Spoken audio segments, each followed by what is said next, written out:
दोस्तों नमस्कार। आज बात करेंगे भारत के सबसे बड़े बिजनेस ग्रुप टाटा समूह के बारे में।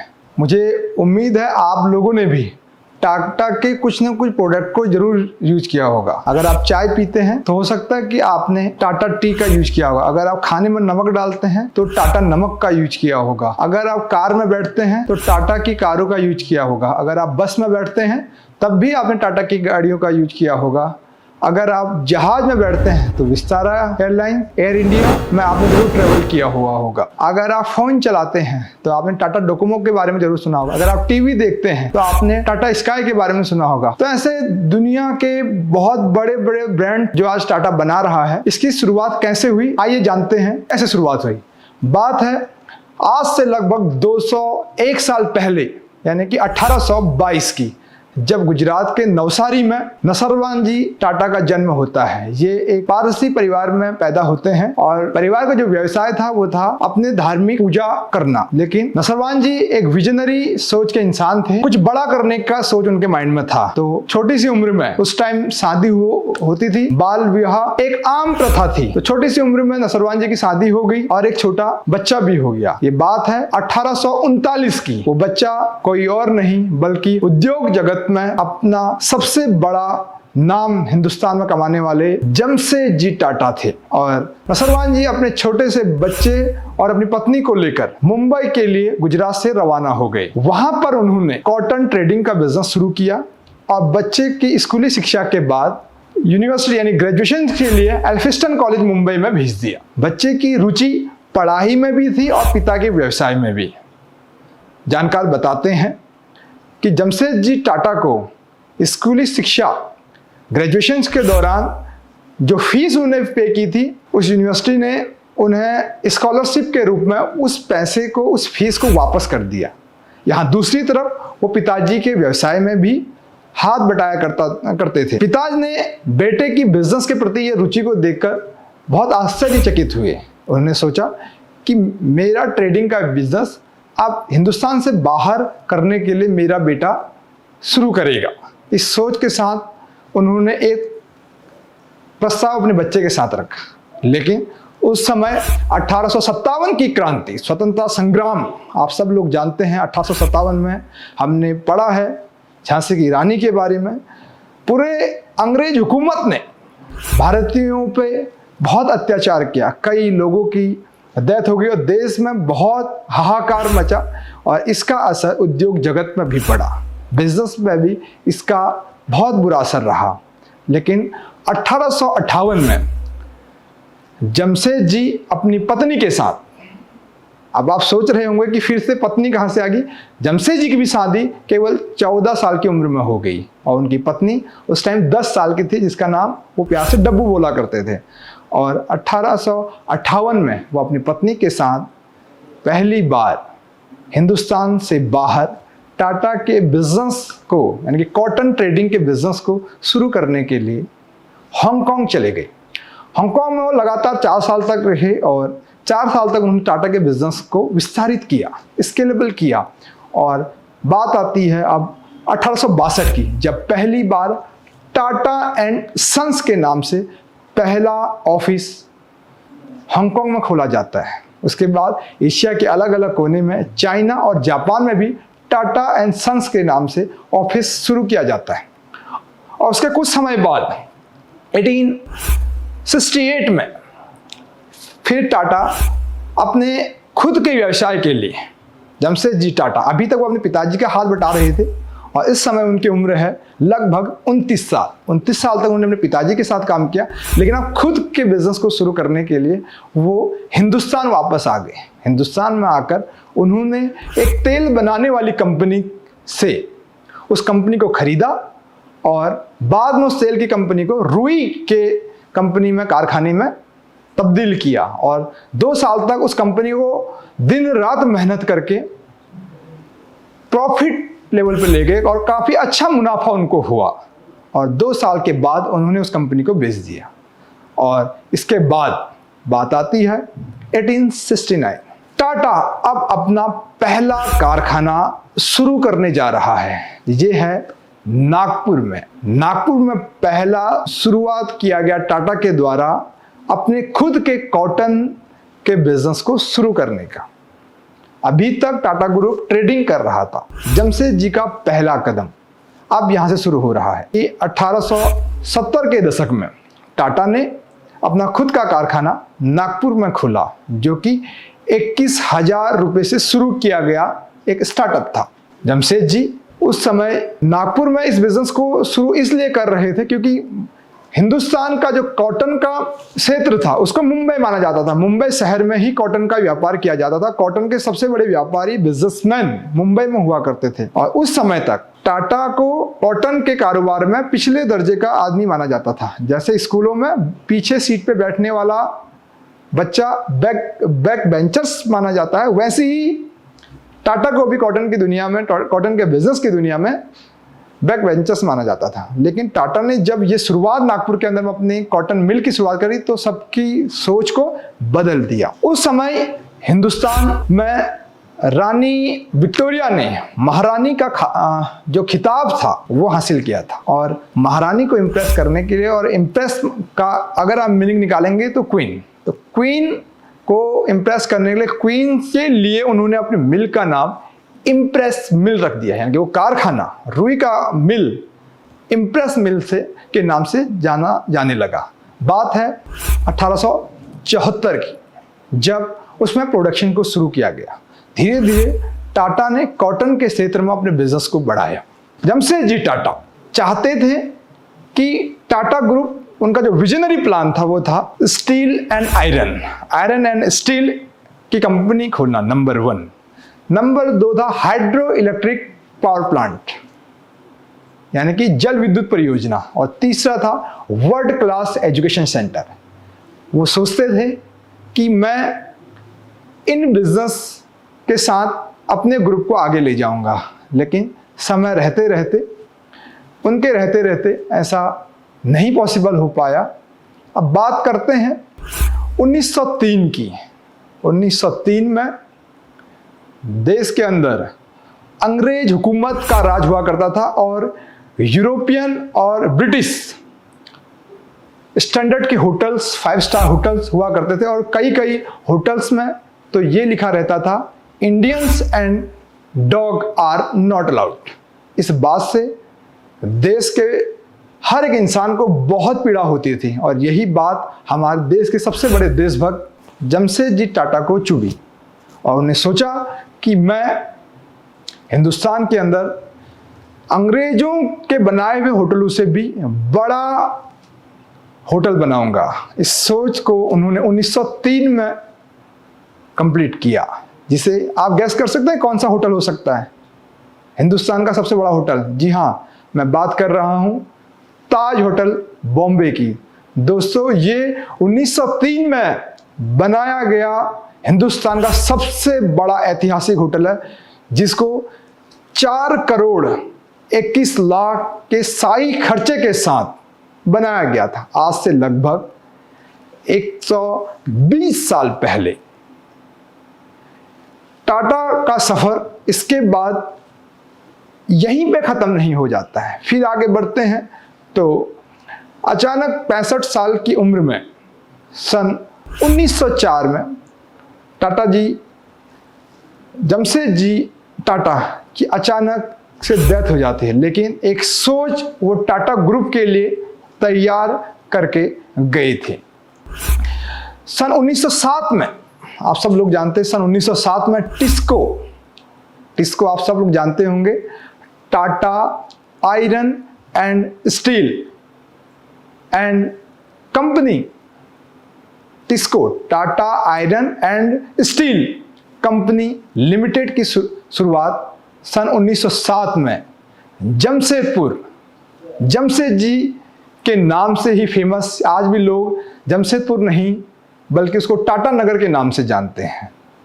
तो ये शुरुआत हुई थी टिस्को की 1907 में, यानी कि उन्होंने सोचा था, लेकिन उनकी डेथ के बाद प्रोजेक्ट एक विजनरी प्लान है, और लोग रहे या ना रहे, बिजनेस में हमेशा एक सोच रहती है, उस सोच को अब आगे बढ़ाया जा रहा है।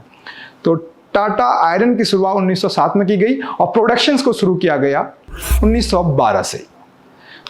उसके बाद एजुकेशन सेंटर्स के अंदर में भी टाटा ने Tata institute of fundamental science, Tata energy and research institute, Tata institute of social science, ऐसे कई जो उनके विजनरी सोच थी उसको भी टाटा ने शुरू किया।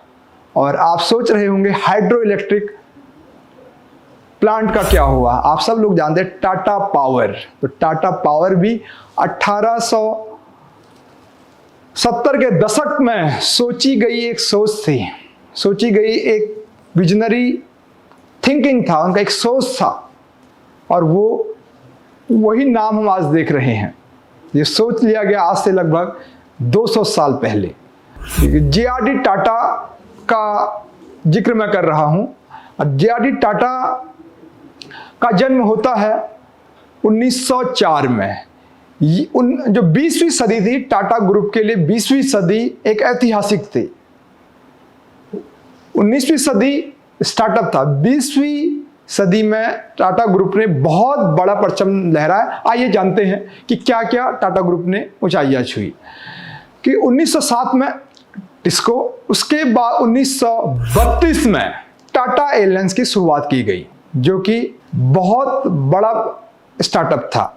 उसके बाद 1945 में टेल्को की शुरुआत की गई, जो कि रेल इंजन और ऑटोमेटिव मशीनों के लिए जाना जाता था, जिसे हम आज टाटा मोटर्स के नाम से जानते हैं, जिसने बस बनाना शुरू किया, ट्रक्स बनाना शुरू किया, और बहुत सारे ऐसे हैवी व्हीकल्स हमें पूरे देश में और विदेशों में देखने को मिले। ये हमारे टाटा की ही देन है। लेकिन 1946 में, अब बात आ रही है 1946 में, टाटा एयरलाइंस का नाम बदल दिया गया है। यहाँ पे टाटा एयरलाइंस का नाम बदल दिया गया है। क्या नाम रख दिया गया है? Air India.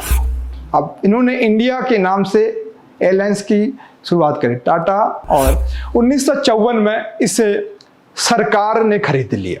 उस टाइम हिंदुस्तान के अंदर में 2 ही एयरलाइंस हुआ करती थी। एक होती थी इंडियन एयरलाइंस और दूसरी थी air India. Indian airlines domestic services provide करती थी और एयर इंडिया इंटरनेशनल फ्लाइटें प्रोवाइड करती थी। जे.आर.डी. टाटा के बहुत सारे स्टार्टअप्स को देख के, उनके विजनरी सोच को देख के, उनके कार्यकाल को देखकर सरकार ने सन 1955 में उन्हें पद्म विभूषण से सम्मानित किया। बात करते हैं 1991 की, 1991। और 1991 में इस बिजनेस को संभालते हैं रतन टाटा, जिन्हें आप आज भी देखते हैं, टेलीविजन पे देखते हैं, न्यूज़पेपर में देखते हैं, द ग्रेट रतन टाटा, महान उद्योगपति रतन टाटा। टाटा ग्रुप की सबसे बड़ी खासियत यह है कि हिंदुस्तान में आज लगभग 10 लाख से ज़्यादा लोगों को रोजगार मिला हुआ है, और अपने कंपनी के प्रॉफिट का लगभग 65.08% टाटा चैरिटेबल ट्रस्ट में दान करता है, जिससे कि कई लोगों को एजुकेशंस के लिए, उनकी हॉस्पिटैलिटी के लिए, बहुत सारी चीज़ों के लिए मदद मिलती है। ये सबसे बड़ा ग्रुप है जो सबसे बड़ा डोनेट पूरे हिंदुस्तान के अंदर में कर रहा है। 1991 में रतन जी टाटा को ये जिम्मेदारी मिलती है। तो जे.आर.डी. टाटा, जो जहांगीर रतन जी दादा भाई टाटा हैं, उनकी एज बहुत ज़्यादा हो जाती है, क्योंकि वो 1904 में पैदा हुए थे, इसलिए जिम्मेदारी इनको दी जाती है। 1992 में भारत सरकार जे.आर.डी. जहांगीर रतन जी दादा भाई टाटा को भारत रत्न से सम्मानित करती है, क्योंकि इनके कार्यकाल में देश के अंदर कई ऐसे इनोवेशंस, नए आइडियाज और कई लोगों को बहुत ज्यादा रोजगार मिला। अब बात करते हैं रतन जी टाटा। रतन जी टाटा का हमेशा एक विजनरी सोच के पसंद थे, और उनकी सबसे बड़ी जो सोच थी वो थी कि टाटा इंडिका, यानी कि अब पैसेंजर कार वो मार्केट में उतारना चाहते थे। 1998 में उन्होंने एक पहली बार एक डेब्यू किया पैसेंजर कार की दुनिया में, पर्सनल कार की दुनिया में, और उस कार का नाम है टाटा इंडिका। लेकिन टाटा इंडिका की पहले साल की मार्केट बहुत खराब रही, और शेयर होल्डरों ने बहुत गलत कमेंट्स किए और टाटा को सजेशन दिया कि इस कार को आप बेच दो। टाटा बहुत परेशान हुए लोगों की बातों से और उन्होंने सोचा कि अगर पब्लिक चाहती है कि हम कार न बनाएं तो वो सीधे इंडिया से यूएस अपने दल के साथ अमेरिका चले गए और वहाँ उनकी बातचीत होती है बिल फोर्ड के साथ, फोर्ड्स ग्रुप के साथ। और बिल फोर्ड उनको जब बैठते हैं, जब बातचीत होती है तो बातचीत के दौरान बिल फोर्ड्स उनको एक ऐसी बात बोल देते जो उनको बहुत बुरी लगती है। कहते जब आप जिस काम को आपको आता ही नहीं है, जिस काम के लायक आप नहीं है, उस काम को क्यों आप शुरू कर रहे हैं। ऐसे बहुत गलत कमेंट उनके ऊपर करते हैं और उस दौरान टाटा को एक बहुत बुरा फील होता है और वो वापस अपने दल के साथ इंडिया वापस आ जाते हैं। दोस्तों, उसके बाद टाटा कार की दुनिया में और मेहनत करता है और धीरे धीरे करके अपने कार के प्रोडक्शंस को बढ़ाता है और आज आप देख सकते हैं कि टाटा की बहुत सारी कारें हम मार्केट में देख रहे हैं। जी हाँ, टाटा इंडिका ही नहीं, टाटा नेक्सॉन आप देखते हैं, टाटा हैरियर आप देखते हैं। ऐसे कई कारों को मार्केट में उतारा जिसकी मार्केट लगभग आज 25% तक बन गई है हिंदुस्तान के टोटल कार की प्रोडक्शंस पर। लेकिन अब बात आती है 2007 की, वही जो बिल फोर्ड ने उनको बेइज्जत करके वहां से बहुत गलत कमेंट करके वापस भेजा। अब वही बिल फोर्ड 2007 में और 2008 में लगभग इंडिया आ गए। इंडिया आके एक प्रस्ताव टाटा के सामने रखते हैं जब वो बहुत बुरे दौर से गुजर रही थी फूड कंपनी। आप जानते होंगे दुनिया की सबसे महंगी कारों में फेमस जैगवार और लैंड रोवर। उस टाइम वो आके टाटा से हाथ जोड़ते कहते हैं हम बहुत नुकसान में हैं और हम आपसे रिक्वेस्ट करते हैं कि आप मेरी ये कार खरीद लें, मेरी ये कंपनी खरीद लें। और 2008 में Tata land rover and Jaguar की मालिकाना हक भी उसको मिल जाता है, उस कंपनी को खरीद लेती है। ये बिल फोर्ड्स के ऊपर करारा जवाब था। एक बहुत नरम दल के इंसान, एक बहुत ही नरम और शांत स्वभाव के व्यक्ति हैं रतन टाटा। बात है सन 2007 की। कोरस समूह बहुत बड़ा ग्रुप है जो कि वर्ल्ड का सबसे बड़ा आयरन एंड स्टील कंपनी बनाने वाली इंडस्ट्री है, ब्रिटिश कंपनी है, जिसको टाटा ने 2007 में 12.04 बिलियन यूएस डॉलर के सबसे बड़े निवेश के साथ खरीदा। उस टाइम जो शेयर की वैल्यू थी 608 पाउंड पर शेयर पे खरीदा था, जो आज तक के इतिहास में सबसे महंगी डील है। दोस्तों, 1903 में मैंने बताया कि कैसे ताज होटल को बनाया, आज सबसे बड़ा इंडस्ट्री भी खरीद लिया उसी ब्रिटिश हुकूमत से। तो आज तक के इतिहास में जितने भी बड़ी डील्स हुई हैं वो टाटा के द्वारा की गई हैं। अब मैं बात करता हूं टीसीएस, जो कि सबसे बड़ी कंसल्टेंसी सर्विस है, टाटा कंसल्टेंसी सर्विस। आप लोग जानते होंगे आज यूपीएससी की अगर आप फर्स्ट क्लास ऑफिसर के लिए भी अप्लाई करते हैं तो वो एग्जाम भी टीसीएस कराती है, बहुत सारी सर्विसेज को करा रही है। दोस्तों, जो टाटा एयरलाइंस भारत सरकार के द्वारा 1954 में खरीद ली गई थी, 69 साल के बाद 2022 में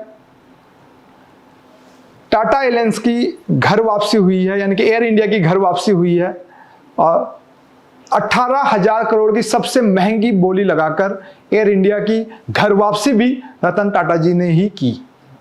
ये वो एक ऐतिहासिक क्षण था पूरे टाटा ग्रुप के लिए। 69 ईयर के बाद उनकी एयरलाइंस वापस आ रही थी। अभी सबसे बड़ी जो डील टाटा ने की है, 400 एयरक्राफ्ट का एक साथ ऑर्डर आज तक के वर्ल्ड के रिकॉर्ड में सबसे बड़ा रिकॉर्ड है, जिसमें कि जो बाइडेन, पुतिन जैसे कई विदेशी राष्ट्रपतियों ने भी टाटा की प्रशंसा की है। आज टाटा ग्रुप हमारे देश में ऐतिहासिक संसद भवन को भी बना रहे हैं। ऐसे इतिहास में टाटा का अगर आप नाम सुनेंगे तो बहुत डीप पढ़ने के बाद भी आप कभी उनकी व्याख्या कर ही नहीं सकते। तो ऐसा है टाटा ग्रुप का ये इतिहास। और ऐसे कई ऐसे स्टार्टअप टाटा ग्रुप के हैं। आपको वो बात याद होगी 26/11 सन 2008 की, जब कसाब के साथ उसके साथियों ने मिलकर मुंबई के कई जगहों पर ब्लास्ट किया और उसमें से एक था ताज होटल, ऐतिहासिक ताज होटल। उस टाइम टाटा को बहुत पीड़ा हुई थी और उन्होंने जितने भी लोग इस होटल्स के अंदर इस घटना में उनकी मौत हो गई थी या घायल हो गए थे, उनका इलाज, उनके परिवार के लिए रोजगार, सारी चीज़ों की व्यवस्था खुद करी और खुद कमिटमेंट किया कि मैं आपके साथ हूँ। खुद बहुत दुखी थे, लेकिन बाद में जब इस होटल को ब्लास्ट होने के बाद दोबारा से रिनोवेशन किया गया तो उस टाइम टेंडर निकाला गया। ये बहुत ऐतिहासिक न्यूज है, दिल को हैरान कर देने वाली बात है। उस दौरान जब टेंडर निकाले गए तो हिंदुस्तान के कई कंस्ट्रक्शन कंपनियों ने अप्लाई किया और इनमें से एक कंपनी पाकिस्तान से भी आई, जो कि टाटा मुख्यालय मुंबई में रतन टाटा जी से मिलने के लिए आए। तो जब उनको पता चला कि कोई कंपनी पाकिस्तान से भी यहाँ इस टेंडर को लेने के लिए आई है, वो बहुत दुखी हुए और उन्होंने अपने पर्सनल असिस्टेंट को बोला कि उनको वेट करवाओ। 1 घंटा वेट करवाया, फिर 2 घंटा वेट कराया, ऐसे ही करके 3 घंटा उनको इग्नोर करते रहे और बहुत टाइम 10 घंटे, 12 घंटे, 15 घंटे तो उनको इग्नोर करते रहे, क्योंकि वो नहीं चाहते थे कि वो किसी पाकिस्तानी आदमी को इसका टेंडर दें। और जब वो कंस्ट्रक्शन कंपनी के लोग उनके ऑफिस से बाहर चले गए, वो वहाँ से निकले और सीधे अपने घर के लिए निकले। बाद में कुछ दिनों के बाद जो भी सत्ताधारी सरकार थी, केंद्र की सरकार से एक मंत्री का फोन रतन टाटा को जाता है। हाँ जी, मैं ये मंत्री बोल रहा हूँ। मैंने बोला हाँ नमस्कार, मैं रतन टाटा बात कर रहा हूँ, बताएं सर क्या काम है। बोला जी पाकिस्तान से कुछ लोग आपसे मिलने के लिए आए थे, आपने टाइम नहीं दिया। रतन टाटा ने उस मंत्री को करारा जवाब दिया, तुम पैसे के लिए देश के साथ गद्दारी कर सकते हो, मैं कभी भी इस देश के साथ गद्दारी नहीं कर सकता। ऐसे भाव थे हमारे महान उद्योगपति रतन टाटा जी के। और इस बात को सुनकर केंद्र सरकार में बैठे मंत्री भी हैरान हो गए। उसके बाद ऐसे कई इमोशनल स्टोरीज आपको सुनने को मिलेंगी टाटा ग्रुप की।